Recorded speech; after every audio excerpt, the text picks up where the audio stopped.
The following podcast is brought to you on behalf of the Saracen Supporters Association and is not an official product of Saracens Limited. Content provided voluntarily by our guests and contributors are of their own opinion, which may change over time and should not be taken as fact, particularly as the podcast hosts are regularly talking drivel anyway. If you've got some drivel of your own you'd like to share, you can find us on Twitter and Instagram at fezcast_SSA. You can search Facebook for the Fezcast, or you can email fezcast.ssa@outlook.com. You're listening to the Fezcast.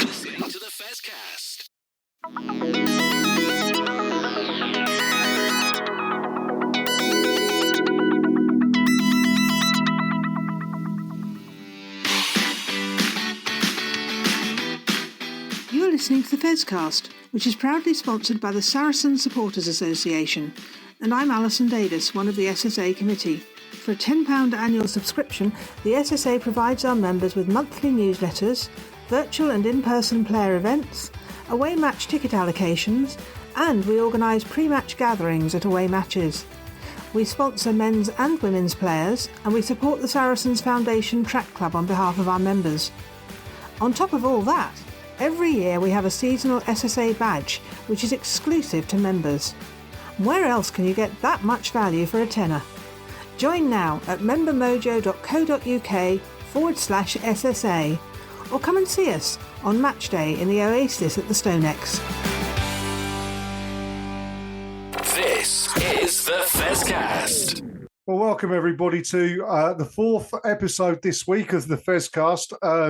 Although we're recording this Sunday night, don't worry, we're all out of sequence here at Fezcast Towers. But for the Thursday show, which is going out today, we thought we'd offer a little bit of balance. So I reached out to the good people at Rugby Sale Sharks on Twitter, and Kieran Crichard has agreed to join us and have a chat about the final with a bit of a Sale perspective. So hello, Kieran, how are you doing? I'm very good, thank you. It's a pleasure to be for you to ask me to come on and preview what's obviously a massive game for us and for you guys as well.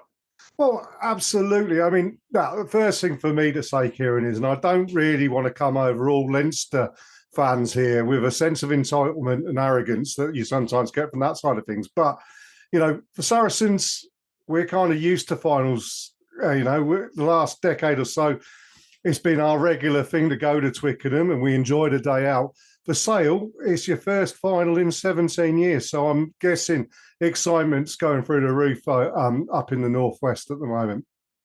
Yeah, I think that's pretty safe to say. I mean, the atmosphere this time last week, it was just over an hour ago this time last week that we were celebrating, obviously, a massive day on the field. And that's pretty obvious to say, being a semi-final, but huge off the field as well, because as a club, probably no other Premiership club faces the challenges that we do in terms of the competition for bums on seats from other sports. You've got huge football clubs in the Northwest. The rugby league's obviously huge in the Northwest as well. So the club has a big challenge off the field in terms of getting people in. And this season has been a fantastic season. And obviously we want to cap it off at the expense of you guys with a victory at Twickenham next week.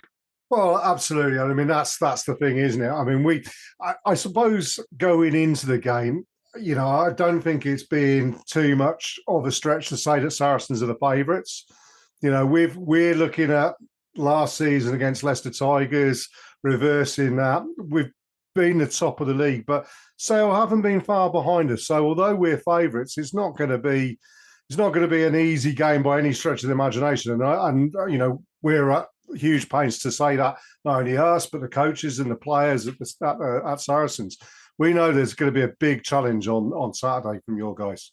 It's been clear really from week one, to be honest, that ourselves and you guys have been the top two sides, as I said, literally from the get-go, and that hasn't relinquished at all. We had a bit of a lean or a bit of a poor patch sort of around February, March time, where our form did just dip a little bit. But other than that, it's been, I think, a level of consistency. And that, as you guys will know all too well, that's the difference between being maybe a top six side and a top four side, but also between being third and fourth and first and second, is that consistency and being consistently good all the way through the season. So, I think Saracens, I think you guys probably are slight favourites, and that's probably down to the fact that you've been in these finals a lot over the last decade, whereas this is our first final since 2006. But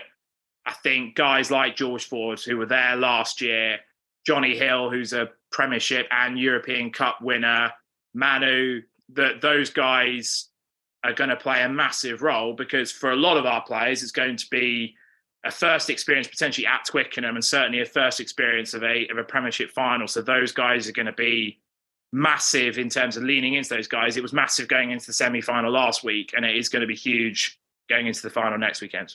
Absolutely. We'll be joined by one of my fellow colleagues here on the Fezcast, Barry.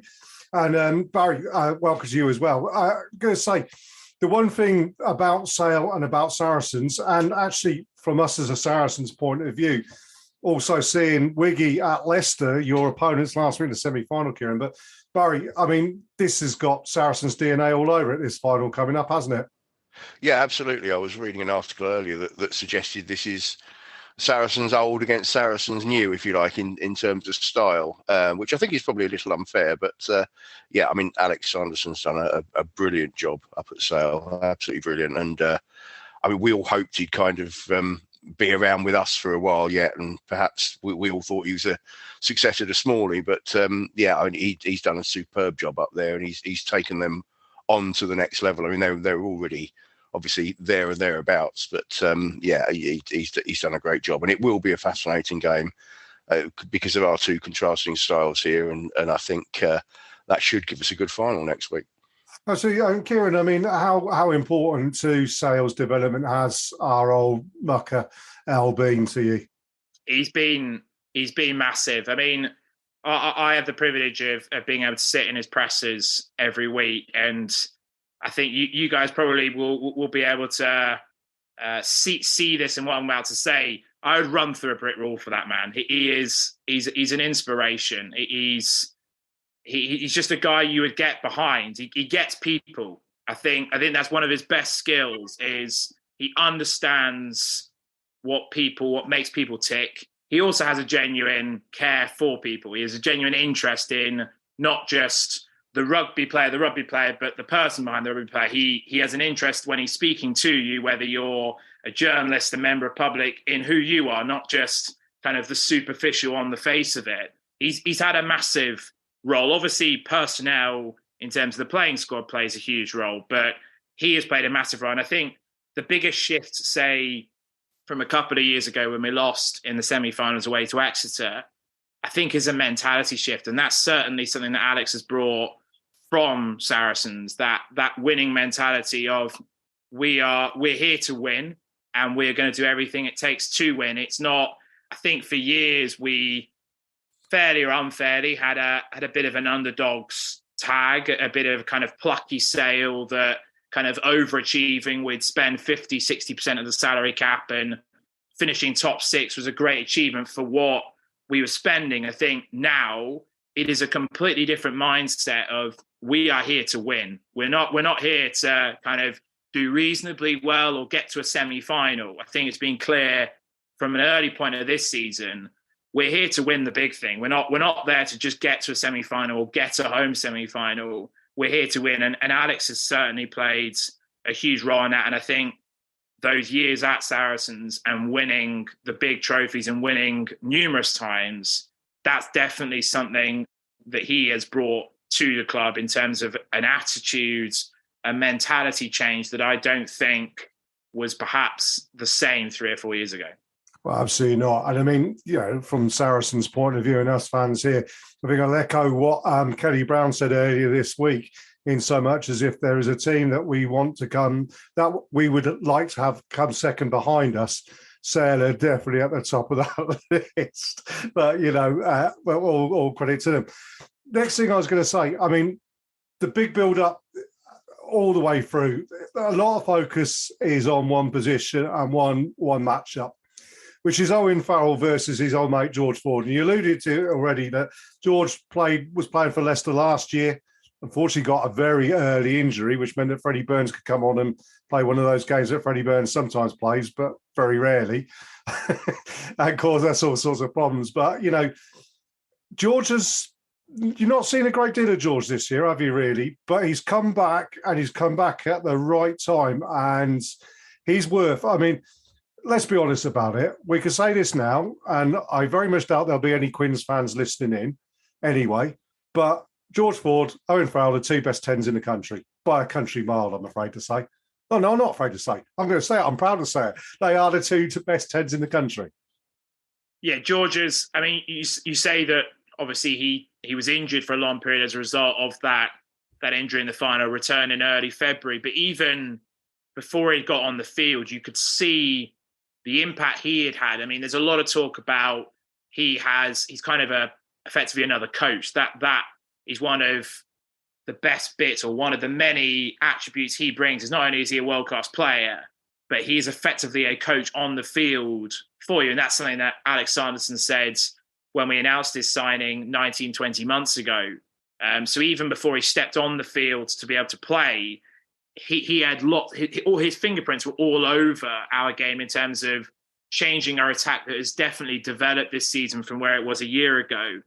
And then obviously when you're coming off 7-8 months out, it's going to take you a few games to get fully back up to speed. And also you've got to bear in mind, he was a Leicester player last season, so he's joining a new club this season. But I think what we've seen in those last 3 regular season games we had against Bristol, Gloucester, Newcastle, and then the semi-final last week, boy, was he's a game winner. He's a match winner. He was probably the biggest difference between us and Leicester. They were obviously dealt a huge blow in losing Andre Pollard just before the semi-final, which was a big blow certainly for them. But George, he was absolutely instrumental in that win. And obviously the focus will be on George and Owen, because the fact that they're very good mates. They've known each other a very, very long time. They've been playing for England together for years. But George was very keen to say, when we spoke to him immediately after the game, he said, I didn't realise it was just me versus Owen playing. He was very keen to say that obviously there's going to be a lot of focus on those two, but the game isn't won by one player versus one player. But I think we can both agree those two are going to play. They may not be the only reason why whichever team wins, but they're certainly going to play a massive role in whichever team wins. If George has a good game, that gives us a great chance of winning. If Owen Farrell has a great game for Saracens, it gives you guys a good chance of winning. Oh, absolutely. Right, on that kind of theme, I'm going to ask Barry first. From a Saracens point of view, Barry, I want you to pick a player outside of not George Ford, obviously, because we talked about that. Where do you see Sale's greatest danger from? And Kieran, I'll get you to think about it while Barry's putting his answer out there. As to outside of Owen Farrell, who do you think, who's that player that you are really...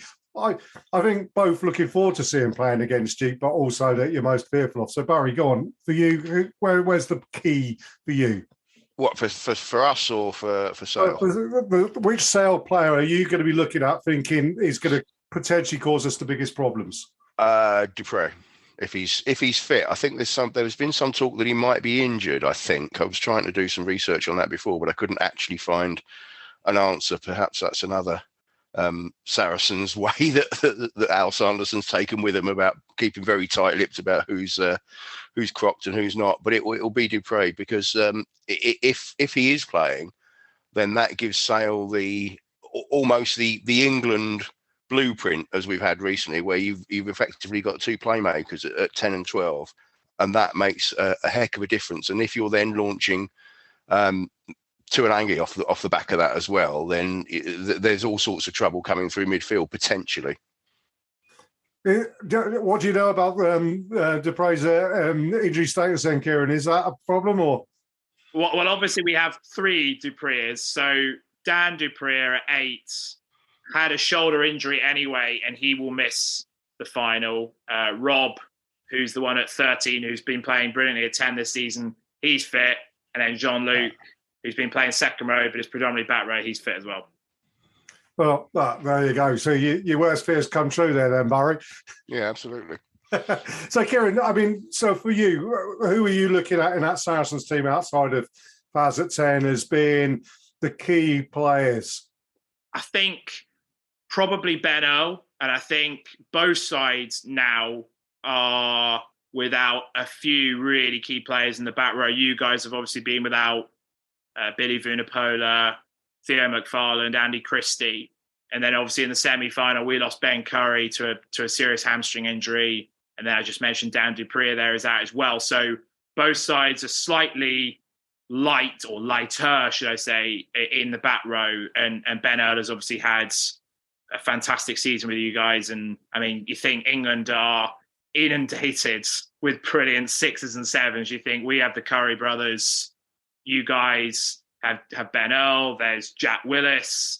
There's Tom Pearson at London Irish. I mean, England are well stocked in that department. And it's going to be serious competition for World Cup spots there. And so, yeah, Ben Earl's been one of the form players in the Premiership. And as I said, with both sides losing a few key players in that back row ahead of the final, I mean, that matchup between Ben Earl and Tom Curry is a pretty mouth-watering prospect. And I think there's a fairly decent chance that those two could be playing 6 and 7 for England and France at the World Cup later this year. Well, absolutely. I mean, I have another theory about Ben Earl. And the thing you will see about Ben Earl with the back row is that he will be off and move into weights, particularly when looking to take some moves off of the back of scrums. Something he's been doing the last couple of weeks with Billy Vunipola out. So that's something to develop there. What I am pleased to hear, Barry, is they haven't spotted Elliot Daly coming back yet. So, I mean, perhaps Elliot's got under the radar somewhat because, I mean, he's been special as well for us as well, Kieran. Will he? I saw that he was back on the bench. Will he start for you guys in the final? Say again, sorry? Will he start for you guys in the final? Because he's quite a good player. I know, obviously, he's a very, very good player, so he'd be good in the starting 15, but he's pretty good in that 23 show if he's playing for Saracens or England. Is a valuable player to have in that position, considering how many positions he can play. Well, I think, yeah, I mean, whether it's too early for him to come in and play from the start, who knows what's in Smalley's mind. I think if he does come on, you're either dropping Alex Lazowski, who's been exceptional for us this season, or you're dropping one of the wingers, or you're dropping Alex Good. I mean, it's a very nice conundrum to have as a coach, trying to work out how you fit however many players into one less, it's like the musical chairs sort of thing, isn't it? Percy, I think you're right. I think Elliot, you may well see come off the bench and be running a tiring defence. And he could be that difference. One of Eddie Jones' favourite buzzwords, a finisher, shall we say, of the game. But I want to pick out a couple of players because, there's lots of little different sub-stories all throughout this final. We talked about Alex Anderson going back, master versus apprentice almost, isn't it? All of that. But there's two war horses who are going to be running out for the last ever time. We've got Jackson Ray running out. You've got Jono running out.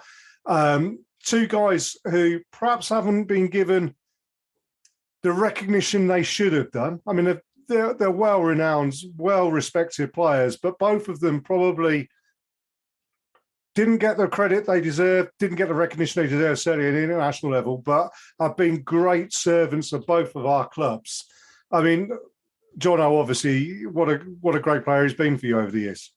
He's been immense. Definitely goes down as a club legend. He came in 6 years ago now, so that was in and around a year after Simon Orange and Jeb Mason took over the club as new owners, and it definitely kind of breathed fresh life into the club. It was a new dawn for the club, spending more money, pumping more money into the club in so many different areas, not just on the field, but in so many different areas. And he was kind of one of those first big name arrivals coming in, and he was definitely influential. I remember when Faf de Klerk came in, Jono was the one that kind of encouraged Steve Diamond, who was the DOR at the time, to bring Faf in. And at that time, Faf was out of the international recognition, wasn't really in the picture with South Africa, and a year later was dominating England and went on to become the best 9 in the world for a period. So Jono has played a massive role at the club on the field. As you said, didn't really get the recognition I don't think internationally deserved, because for a few years, 2018, 2019,